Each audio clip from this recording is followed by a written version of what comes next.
Hello friends, तो कैसे हैं आप लोग। चलिए हम लोग आज अपनी क्लास को आगे कंटिन्यू करते हैं।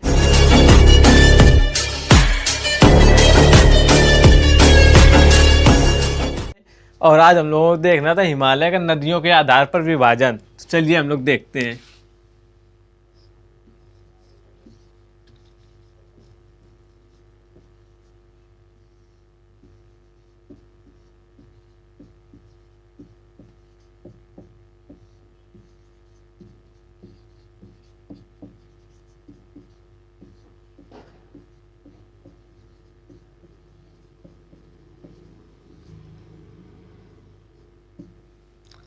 हिमालय का नदियों के आधार पर विभाजन। चलिए हिमालय के बारे में कुछ जान लेते हैं पहले। हिमालय की लंबाई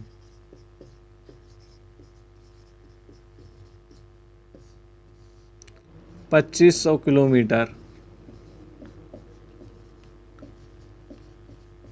वह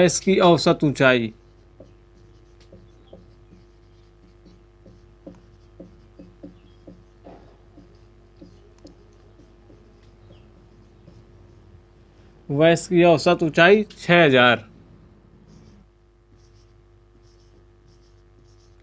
मीटर है। हिमालय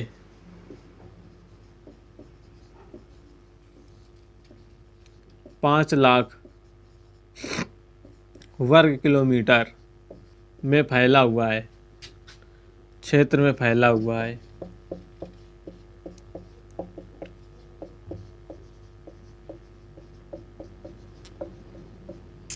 चलिए ये हो गई हमारी इंपॉर्टेंट बातें हिमालय के बारे में कि हिमालय की लंबाई 2500 किलोमीटर है। वह हिमालय की औसत ऊंचाई 6000 मीटर है और ये 5 लाख वर्ग किलोमीटर क्षेत्रफल में फैला हुआ है। देखते हैं हम लोग आगे। हिमालय का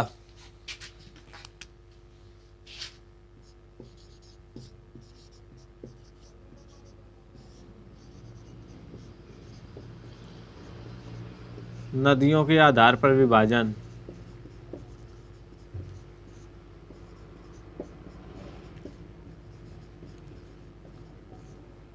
सर सिडनी बुरार्ड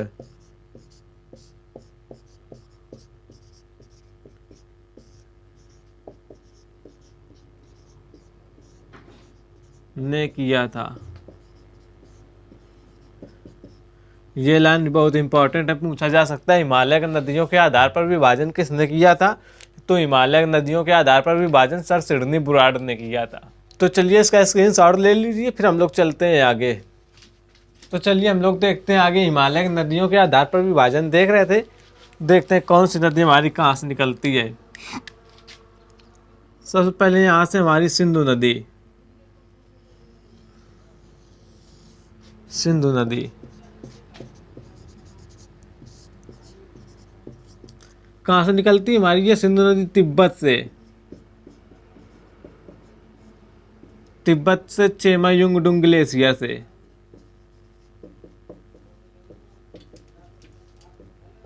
चेमायुंगडुंग ग्लेशियर से निकलती है हमारी ये नदी तिब्बत से, और इस तरह से हमारी ये भारत से होते हुए पाकिस्तान में चली जाती है। इसके बाद में हमारी आती है सतलुज नदी, जो हमारी तिब्बत से निकलती है, जो कुछ इस तरह से बहती है।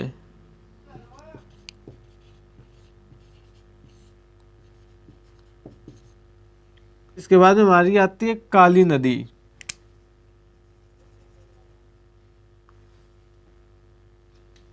इसके बाद में हमारी आती है काली नदी।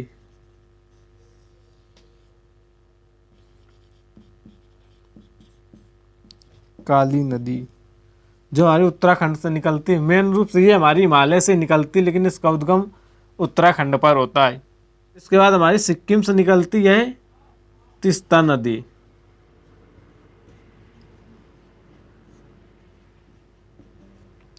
और इसके बाद में हमारी अरुणाचल प्रदेश से निकलती है दियांग नदी।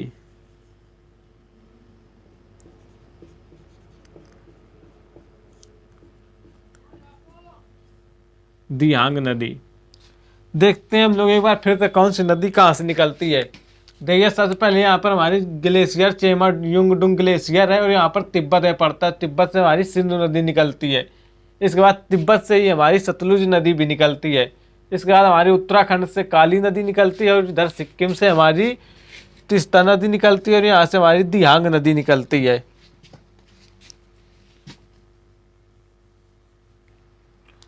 तीस्ता नदी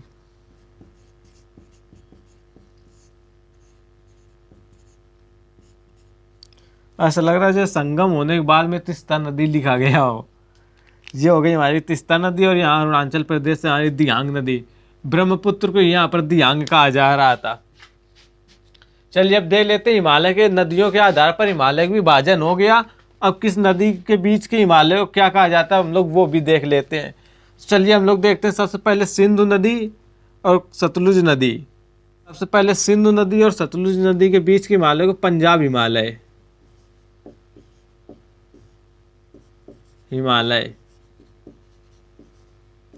पंजाब हिमालय कहा जाता है। इसके बाद हमारा सतलुज नदी और काली नदी के बीच के हिमालय क्या कहा जाता है। सतलुज नदी और काली नदी के बीच के हिमालय को कुमाऊं हिमालय कहा जाता है।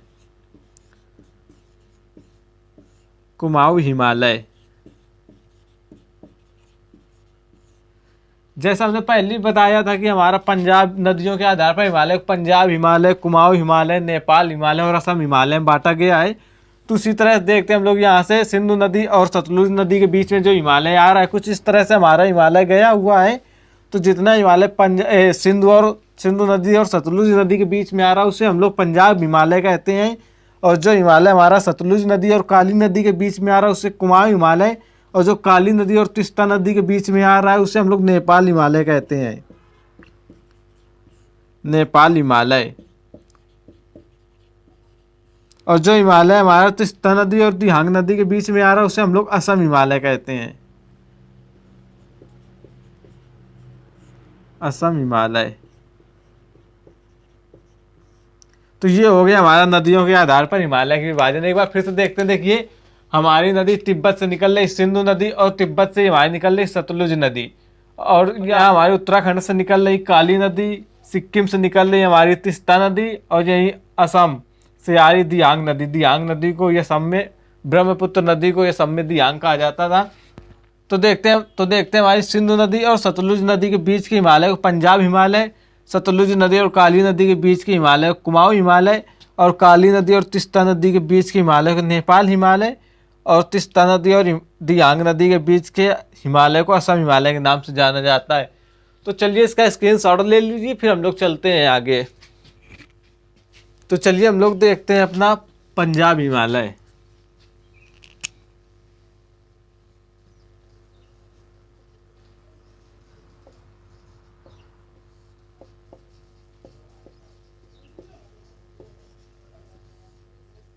कश्मीर हिमालय भी इसे कहते हैं।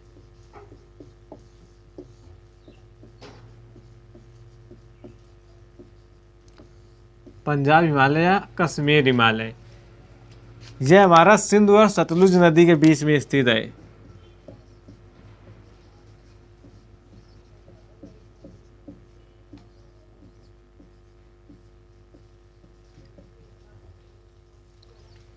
के बीच में स्थित है।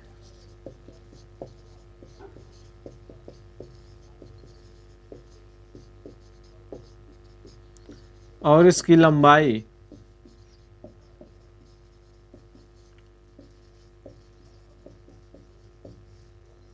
अब इसमें देख लेते हैं आने वाली पर्वत श्रेणियां। पंजाब हिमालय या कश्मीर हिमालय में कौन कौन सी पर्वत श्रेणियां आती हैं।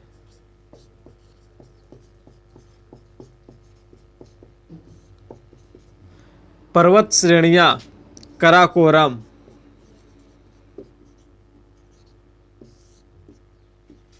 लद्दाख,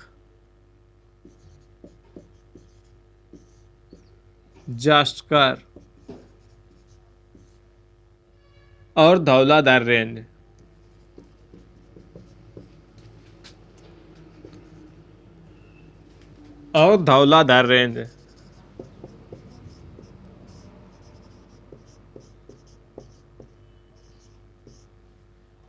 धौलाधार रेंज कौन कौन सी पर्वत श्रेणियां आती है। काराकोरम, लद्दाख, जास्कर और धौलाधार रेंज।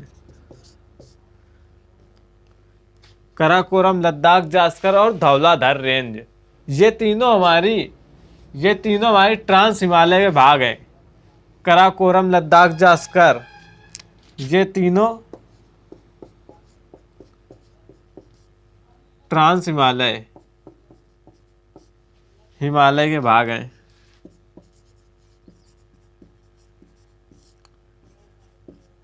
हैं। तो यूरेशियन प्लेट पर स्थित है।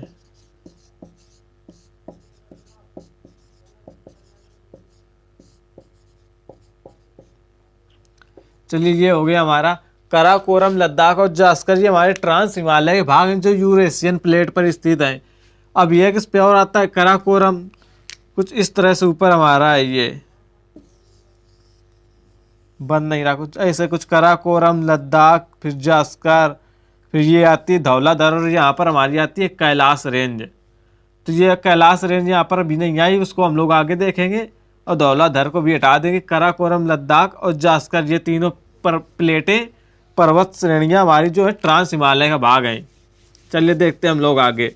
और धौलाधर रेंज जो हमारी है, ये हमारी हिमाचल प्रदेश पे स्थित पड़ती है। धौलाधर रेंज हिमाचल प्रदेश में आती है, हिमाचल प्रदेश में स्थित है, जो लघु हिमालय का भाग है।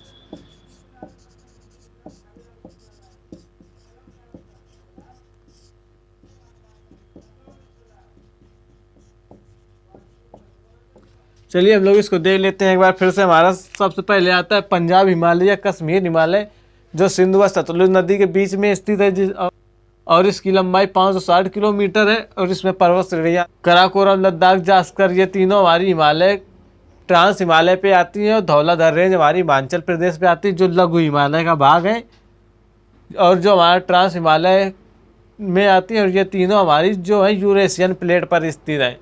चलिए इसका स्क्रीनशॉट ले लीजिए, फिर हम लोग चलते हैं आगे। चलिए आगे हम लोग देखते हैं कुमाऊं हिमालय।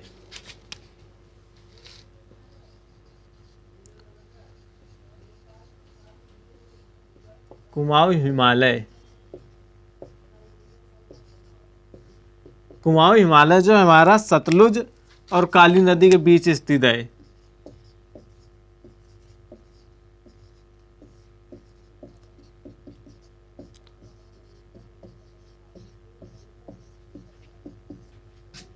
के बीच स्थित है,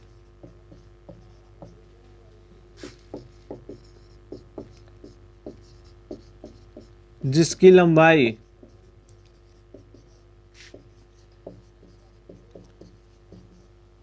320 किलोमीटर है।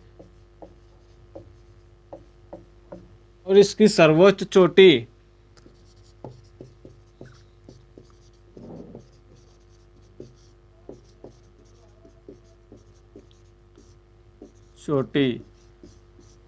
नंदा देवी है।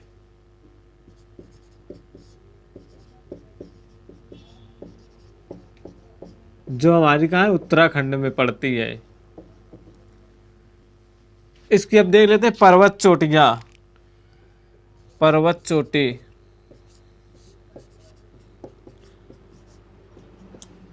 जब सबसे बड़ी है तो ये हमारी नंबर 1 पे भी आती है, नंदा देवी।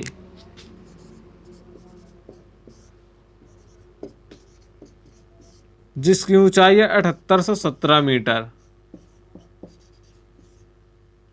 इसके बाद हमारी दूसरे नंबर पर आती है कामेत। दूसरे नंबर पर हमारी आती है कामेत, जिसकी ऊंचाई दूसरे नंबर पर हमारी आती है कामेत, जिसकी ऊंचाई 7556 मीटर। और नंबर तीसरे पर आती है हमारी त्रिशूल,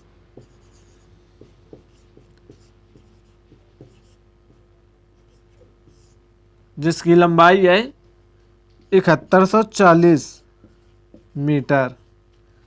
ये तीनों हमारे उत्तराखंड में पड़ती हैं।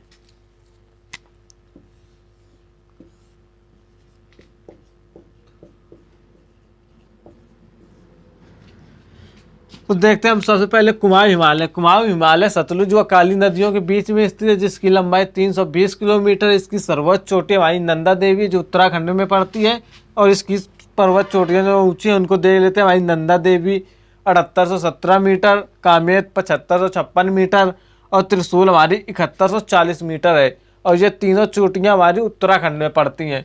चलिए इसका जल्दी से स्क्रीनशॉट ले लीजिए, फिर हम लोग चलते हैं आगे। चलिए हम लोग देखते हैं आगे नेपाल हिमालय।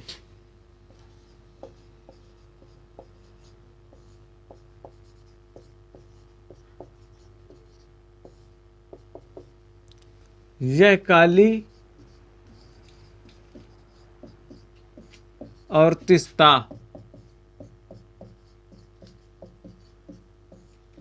नदियों के बीच स्थित है।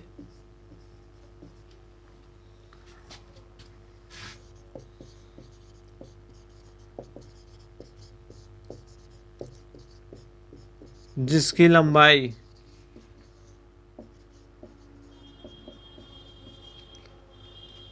800 किलोमीटर है। वह इसकी सर्वोच्च चोटी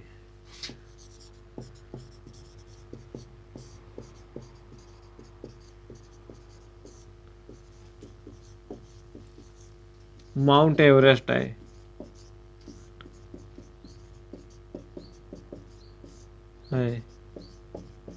चलिए इसकी देख लेते हैं हम लोग पर्वत श्रेणियां कौन कौन सी आती हैं। पर्वत श्रेणियां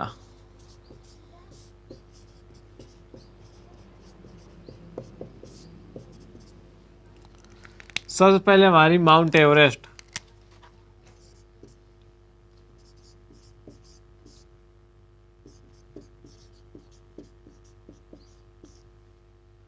माउंट एवरेस्ट जिसकी लंबाई कितनी 8848 मीटर। अब इसकी लंबाई कुछ बढ़ भी गई है, 8848 ना 49 भी मिल सकता है, 50 भी मिल सकता है, पर ज़्यादातर अभी भी किताबों में 8848 मीटर ही मिल रहा है। इसके बाद में आ जाती है कंचनजंगा। जंगा जिसकी ऊंचाई हमारी 8598 मीटर। दूसरे नंबर पर हमारी कंचनजंगा आती है जिसकी ऊंचाई है 8598 मीटर। और ये तीसरे नंबर पर हमारी आती है धौलागिरी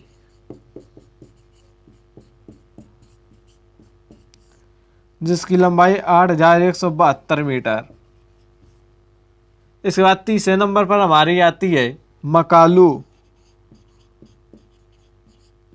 जो हमारी है 8481 मीटर।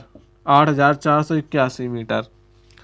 तो ये हो गई हमारी पर्वत श्रेणियां। नंबर 1 पे हमारी आती है माउंट एवरेस्ट जिसकी लंबाई ऊंचाई है 8848 मीटर। दूसरे नंबर पर कंचनजंगा जिसकी ऊंचाई 8598 मीटर। तीसरे नंबर पर आती है हमारी धौलागिरी जिसकी ऊंचाई 8172 मीटर। चौथे नंबर पर हमारी आती है मकालू जिसकी ऊंचाई 8481 मीटर।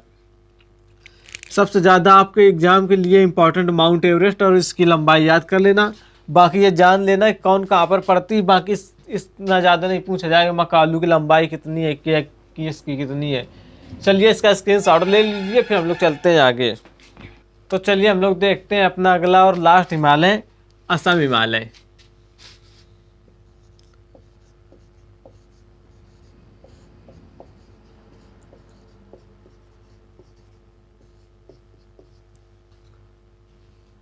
असम हिमालय हमारा तिस्ता व दियांग नदियों के बीच स्थित है।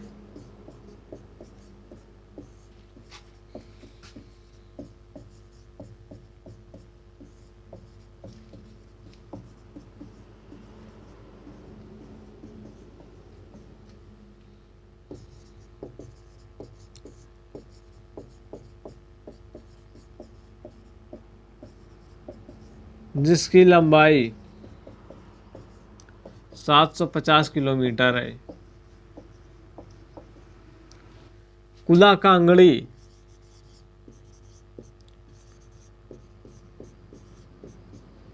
पर्वत श्रेणी भूटान में पड़ती है।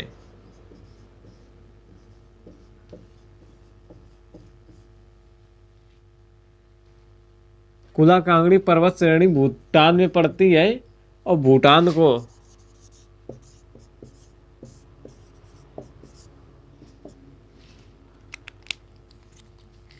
को लैंड ऑफ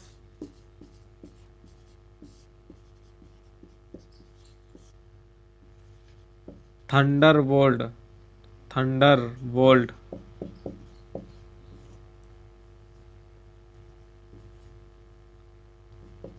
भी कहा जाता है।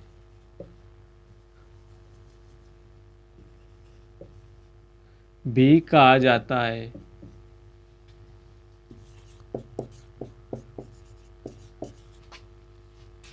चलिए एक बार फिर से देख लेते हैं। असम हिमालय हमारा तिस तवा दिहांग नदियों के बीच स्थित है, जिसकी कुल लंबाई हमारी 750 किलोमीटर है। कुला कांगड़ी पर्वत श्रेणी हमारी भूटान में पड़ती है और भूटान को ही लैंड ऑफ थंडरबोल्ट भी कहा जाता है।